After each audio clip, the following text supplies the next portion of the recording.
म्हणताय आपण थेट अंबादास दानवेंकडून या संदर्भातली प्रतिक्रिया घेऊया। शिवसेना ठाकरे गटाचे नेते आपल्याशी जोडले गेलेत।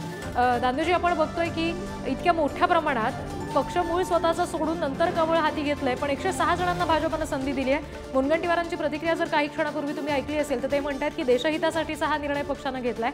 आपली काय प्रतिक्रिया या संदर्भात? देशहित म्हणजे हा बेगडी शब्द झाला त्यांच्या, म्हणजे भारतीय जनता पार्टी देशहित म्हणजे गद्दारांना उभं करणारा देशहित म्हणत असेल तर त्यांना ते लसला।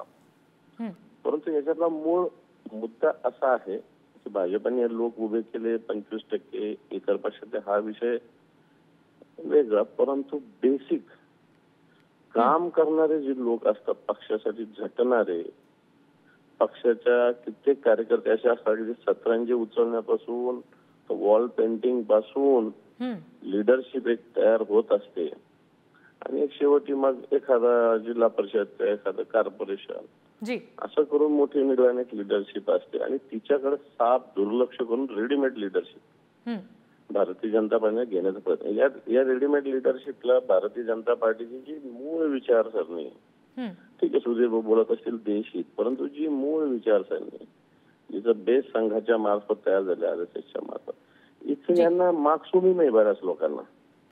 एखादा अशोक चव्हाण आला येऊन नमो एखादी संघाची प्रार्थना शाखेवर जाऊन म्हणून दाखवा म्हणावा, सुधीर भाऊ म्हणू शकतील, पण अशोक चव्हाणाला म्हणून दाखवा, विखे पाटलाला म्हणून दाखवा म्हणावा। परंतु हे लोक बेसिक विचारसरणी भाजपची ती, परंतु तीच भारतीय जनता पार्टी विसरलेला आहे। आणि म्हणून मला असं वाटतं लोक मग हा सत्तेवर येणं काय, तो सत्तेवर येणं याला फरक आहे। जो बेसिक विचारसरणीचा माणूस सत्तेवर आला पाहिजे ही भूमिकेपासून भाजप दूर गेलेला आहे। अगदी दानवेजी, धन्यवाद या सविस्तर प्रतिक्रियेसाठी।